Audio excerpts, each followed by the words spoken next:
Hello everyone, so this is Edmond Mindaros channel at sa video ito ay pag-uusapan natin at i-guide ko kayo on how to remove save bank account details on ShopeePay bank transfer.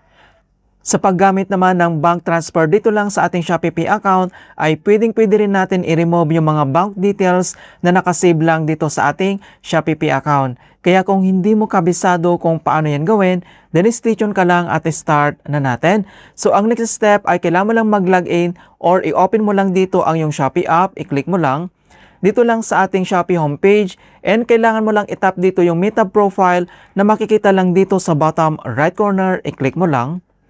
At dito lang sa ating Shopee profile homepage and then under lang dito sa My Wallet, kailangan mo lang i-select dito yung ShopeePay.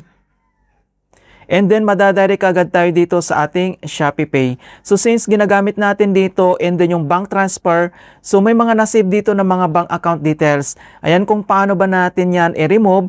And then dito lang sa ating ShopeePay menu, kailangan mo lang itap dito yung bank transfer. Ayan. So, dito lang sa bank transfer, dito lang sa baba, makikita mo naman dito yung mga save bank accounts. So, pwede mo itong i-remove. Kung paano ba yan i-remove, dito lang sa right corner, makikita mo lang dito yung edit, i-click mo lang. Ayan. And then, dito lang ulit sa right corner, makikita mo naman dito yung icon na settings na delete. So, kailangan mo lang yan i-click. And then, itap mo lang dito yung yes. Ayan. So, click mo lang dito yung delete icon. Yes.